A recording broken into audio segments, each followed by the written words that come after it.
اور جب قرآن پڑھا جائے تو توجہ سے سنا کرو اور خاموش رہا کرو تاکہ تم پر رحم کیا جائے، اور اپنے پروردگار کو دل ہی دل میں عاجزی اور خوف سے اور پست آواز سے صبح و شام یاد کرتے رہو، اور دیکھنا غافل نہ ہونا۔ ان سے کہو کیا تم اللہ کے بارے میں ہم سے جھگڑتے ہو، حالانکہ وہی ہمارا اور تمہارا پروردگار ہے، اور ہم کو ہمارے اعمال کا بدلہ ملے گا اور تم کو تمہارے اعمال کا، اور ہم خاص اسی کی عبادت کرنے والے ہیں۔ اور تمہارے پروردگار نے شہد کی مکھی کو ارشاد فرمایا کہ پہاڑوں میں اور درختوں میں اور اونچی اونچی چھتریوں میں جو لوگ بناتے ہیں گھر بنا، پھر ہر قسم کے میوے کھا اور اپنے پروردگار کے صاف رستوں پر چلی جا۔ اس کے پیٹ سے پینے کی چیز نکلتی ہے جس کے مختلف رنگ ہوتے ہیں، اس میں لوگوں کے لیے شفا ہے، بے شک سوچنے والوں کے لیے اس میں بھی نشانی ہے۔ اسی نے دو دریا رواں کیے جو آپس میں ملتے ہیں، مگر دونوں میں ایک آڑ ہے کہ اس سے تجاوز نہیں کر سکتے،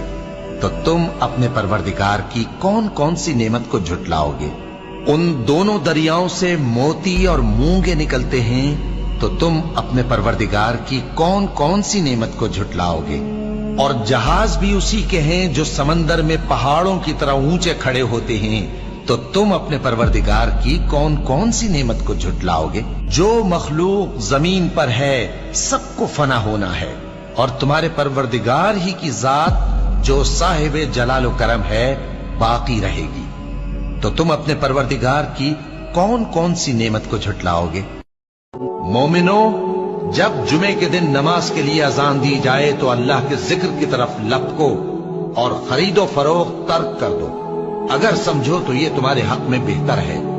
پھر جب نماز ہو چکے تو زمین میں پھیل جاؤ اور اللہ کا فضل تلاش کرو، اور اللہ کو بہت بہت یاد کرتے رہو تاکہ کامیاب ہو۔ اور جب انہوں نے پرندوں کا جائزہ لیا تو کہنے لگے کیا سبب ہے مجھے ہدہد نظر نہیں آتا، کیا کہیں غائب ہو گیا ہے؟ میں اسے سخت سزا دوں گا یا ذبح کر ڈالوں گا یا میرے سامنے اپنی بے قصوری کی واضح دلیل پیش کرے۔ ابھی تھوڑی دیر ہوئی تھی کہ ہدہد آ موجود ہوا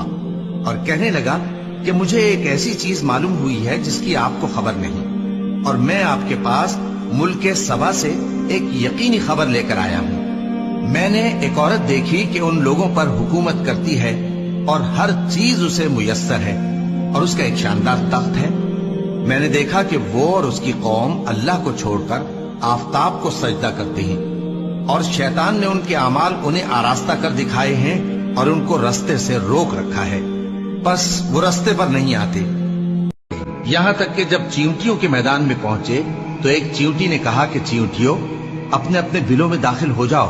ایسا نہ ہو کہ سلیمان اور اس کے لشکر تم کو کچل ڈالے اور ان کو خبر بھی نہ ہو۔ تو وہ اس کی بات سے ہنس پڑے اور کہنے لگے کہ اے پروردگار، مجھے توفیق عنایت کر کہ جو احسان تو نے مجھ پر اور میرے ماں باپ پر کیے ہیں ان کا شکر کروں، اور ایسے نیک کام کروں کہ تو ان سے خوش ہو جائے، اور مجھے اپنی رحمت سے اپنے نیک بندوں میں داخل فرما۔